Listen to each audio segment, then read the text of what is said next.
নগাঁও লোকসভা সমষ্টিৰ নিৰ্দলীয় প্ৰাৰ্থীৰ কোকাণ্ঠ আৰু এবাৰ দেখিবলৈ পোৱা গৈছে মহিলাক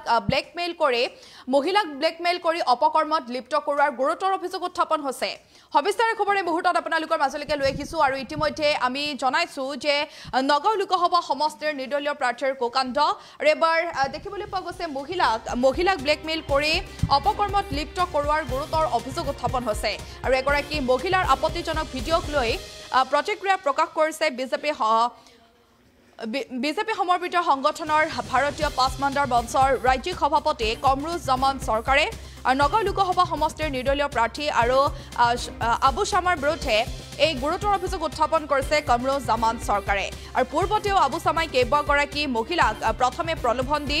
পিছত ভয় ভাবুকিৰে ব্লেকমেইল কৰি অপকৰ্মত লিপ্ত হোৱাৰো অভিযোগ উত্থাপন কৰিছে কমৰুজ্জামান চৰকাৰে আৰু চিকিৎসা সেৱাৰ নামত মহিলা এগৰাকীক নিজ ফাৰ্মাচীলৈ মাতি আনি অচেতন কৰি কুকৰ্ম কৰাৰ অভিযোগ উত্থাপন কৰিছে নৰপিখাস আবু শামাৰ বিৰুদ্ধে কমৰুজ্জামান চৰকাৰে আৰু মহিলাগৰাকীৰ নিজৰ অধিকাৰ খৰ্বক লৈ ন্যায় বিচাৰি কাটৰ আহ্বান জনাইছে অসম আৰক্ষী সঞ্চালক প্ৰধান জিপি সিঙলৈ আৰু মহিলা সবলীকৰণ আৰু নাৰী শক্তি মহিলা সবলীকৰণৰ সময়ত এই নাৰী জাতিক সমাজত আগস্থান দিয়া চৰকাৰৰ দিনত এনে ঘটনাই সমাজত নাৰী জাতিক অপমানিত কৰিছে বুলি ইতিমধ্যে এই কথা উল্লেখ কৰিছে কমৰুজ্জামান চৰকাৰে। আমি আপোনালোকক জনাইছো খবৰ যেহেতু এতিয়া দেখিবলৈ পোৱা গৈছে এগৰাকী মহিলাৰ আপত্তিজনক ভিডিঅ'ক লৈ প্ৰতিক্ৰিয়া প্ৰকাশ কৰিছে বিজেপিৰ সমৰ্পিত সংগঠনৰ ভাৰতীয় পাছমাণ্ডা মঞ্চৰ ৰাজ্যিক সভাপতি কমৰুজ্জামান চৰকাৰে নগাঁও লোকসভা সমষ্টিৰ নিৰ্দলীয় প্ৰাৰ্থী আৰু শামাৰ বিৰুদ্ধে এই গুৰুতৰ অভিযোগ উত্থাপন কৰিছে আবু শামাৰ বিৰুদ্ধে এই গুৰুতৰ অভিযোগ উত্থাপন কৰিছে কমৰুজ্জামান চৰকাৰে যিহেতু পূৰ্বতেও আবু শামাই কেইবাগৰাকী মহিলাক প্ৰথমে প্ৰলোভন দি পিছত ভয় ভাবুকিৰে ব্লেকমেইল কৰি অপকৰ্মত লিপ্ত হোৱাৰ অভিযোগ উত্থাপন কৰিছে কমৰুজ্জামান চৰকাৰে আৰু চিকিৎসা সেৱাৰ নামত মহিলা এগৰাকীক নিজ ফাৰ্মাচীলৈ মাতি অচেতন কৰি কুকৰ্ম কৰাৰ অভিযোগ উত্থাপন কৰিছে নৰপিখাস আবু শামাৰ বিৰুদ্ধে কমৰুজ্জামান চৰকাৰে।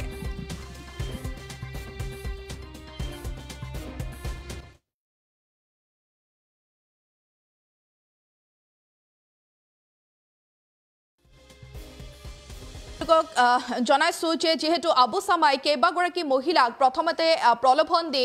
তাৰ পাছতে ভয় ভাবুকিৰে ব্লেকমেইল কৰি অপকৰ্মত লিপ্ত হোৱাৰ ইতিমধ্যে অভিযোগ উত্থাপন কৰিছে কমৰুজ্জামান চৰকাৰে চিকিৎসা সেৱাৰ নামত এগৰাকী মহিলাক নিজ ফাৰ্মাচীলৈ মাতি আনি অচেতন কৰি কুকৰ্ম কৰাৰ অভিযোগ উত্থাপন কৰিছে নৰপিখাস আবু শামাৰ বিৰুদ্ধে কমৰুজ্জামান চৰকাৰে আৰু মহিলাগৰাকীৰ নিজৰ অধিকাৰ খৰ্বক লৈ ন্যায় বিচাৰি কাটৰ আহ্বান জনাইছে আৰক্ষী সঞ্চালক প্ৰধান জিপি সিঙলৈ কাটৰ আহ্বান জনাইছে এতিয়া কমৰুজ্জামান চৰকাৰে মন্তব্য আছে আমাৰ হাতত সেয়া আমি আপোনালোকৰ মাজত লৈ আহিছো।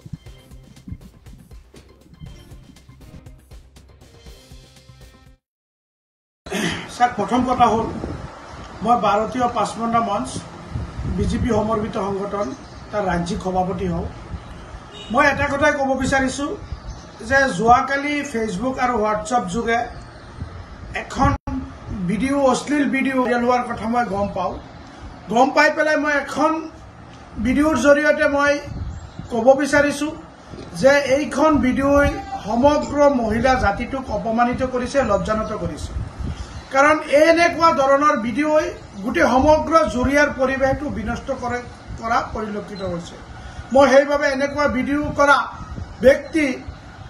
যিজনে নিজে এই ভিডিঅ' ভাইৰেল কৰিছে আবু শামা ডাঙৰীয়া তেখেত হৈছে ৯ নং লোকসভা সমষ্টিৰ নিৰ্দলীয় প্ৰাৰ্থী তেখেতে এনেকুৱা ধৰণৰ ভিডিঅ' ভাইৰেল কৰা ঘটনাক মই নিন্দা কৰিছো গৰিহণা দিছো আৰু ধিক্কাৰ জনাইছো আৰু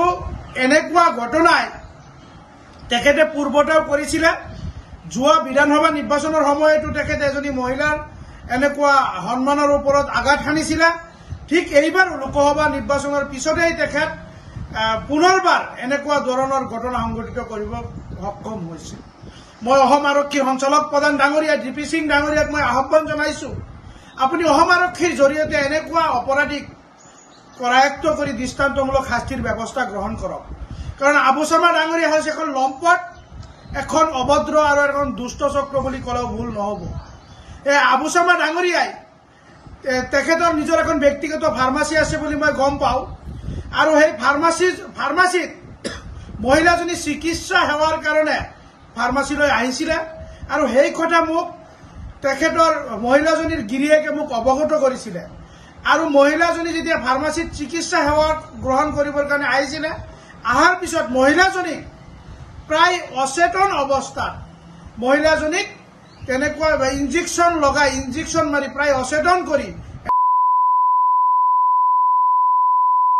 মই সেইবাবে এনেকুৱা ধৰণৰ দুষ্ট চক্ৰ বা আবুচামা অপদাৰ্থ আবুচামাক একে দুষ্ট বদমাছ আবুচামাক অসম আৰক্ষীয়ে কৰায়ত্ব কৰি দৃষ্টান্তমূলক শাস্তিৰ ব্যৱস্থা গ্ৰহণ কৰিব লাগে আৰু মই ভাৰতীয় পাঁচমুণ্ডা মঞ্চৰ আজি সভাপতি হিচাপে মই অসম আৰক্ষীৰ সঞ্চালক প্ৰধান ডাঙৰীয়াক আহ্বান জনাইছো আপুনি মহিলাৰ নিৰাপত্তা সুনিশ্চিত কৰক মহিলাৰ ওপৰত মহিলাৰ অধিকাৰ খৰ্ব কৰি